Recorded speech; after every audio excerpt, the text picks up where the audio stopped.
Hi friends, ഇന്നത്തെ video നമ്മുടെ ഉഴുന്ന് ദോശ, അതുപോലെ ഇഡ്ഡലി ഇവയൊക്കെ ഉണ്ടാക്കുന്നതിനെക്കുറിച്ചുള്ള ഒരു സിമ്പിൾ റെസിപ്പിയാണ്. അപ്പം ഉഴുന്ന് ദോശ, അതുപോലെ ഇഡ്ഡലി, അതുപോലെ നല്ല ചമ്മന്തികൾ, ഇതൊന്നും ഇഷ്ടപ്പെടാത്ത മലയാളികൾ ആരും തന്നെ ഉണ്ടാവില്ല. അപ്പോൾ ഈ ഒരു പ്രിപ്പറേഷൻ നമുക്ക് എങ്ങനെയാണെന്ന് നോക്കാം.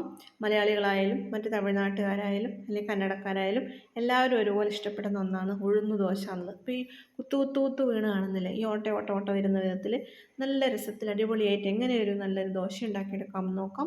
അപ്പോൾ നമ്മുടെ ആവശ്യത്തിനുള്ള എടുക്കുക എന്നുള്ളതാണ്. ഇതിനകത്ത് പച്ചരിയും അതുപോലെ ഉഴുന്നും സമാസമാണ് എടുത്തിരിക്കുന്നത്. പിന്നെ ഒരു സ്പൂണ് മാത്രം ഉലുവ ഇതിൻ്റെ അകത്തേക്ക് ചേർത്തിട്ടുണ്ട്. അതായത് ഇതിൻ്റെ അകത്ത് 2 കപ്പ് ഉഴുന്ന്, 2 കപ്പ് പച്ചരി ചേർത്തിട്ടുണ്ട്. അതുപോലെ ചോറ് 2 കപ്പ് ചേർത്തിട്ടുണ്ട്. ഉലുവ 1 സ്പൂണ് ഉലുവയും ചേർത്തിട്ടുണ്ട്. പിന്നെ ഇത് നമ്മൾ തലേന്ന് കുതിർത്ത് വെച്ച് ഒരു 2-3 മണിക്കൂർ 3 മണിക്കൂറിനടുത്ത് കുതിർത്ത് വെക്കണം. അതിനു മുമ്പ് നന്നായി കഴുകിയെടുക്കണം. കാരണം നമ്മളിത് വാങ്ങിക്കൊണ്ട് വരുമ്പോൾ ഉണ്ടാകുന്ന കുറേ അഴുക്കുകൾ എന്തായാലും ഉണ്ടാവും. അപ്പോൾ ഒരു 3 പ്രാവശ്യമെങ്കിലും നന്നായിട്ട് കഴുകിയതിന് ശേഷമാണ് ഇത് കുതിർത്ത് വെക്കാൻ പാടുള്ളൂ.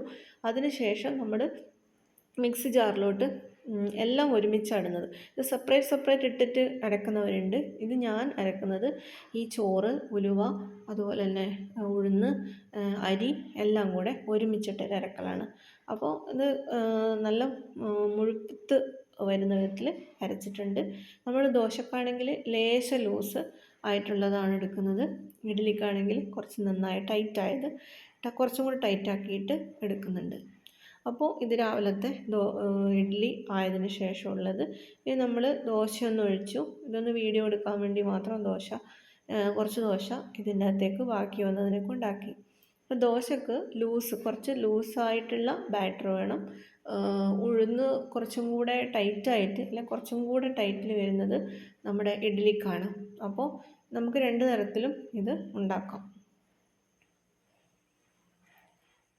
അപ്പോൾ ഇത്രയൊക്കെ ഉള്ളൂ ഇന്നത്തെ വീഡിയോ എന്നുള്ളത്. അപ്പം വീഡിയോ ഇഷ്ടപ്പെട്ടിട്ടുണ്ടെങ്കിൽ എന്തായാലും ഒന്ന് സബ്സ്ക്രൈബ് ചെയ്ത് സപ്പോർട്ട് ചെയ്യാനും ലൈക്ക് ചെയ്യാനും ഷെയർ ചെയ്യാനും മറക്കരുത്.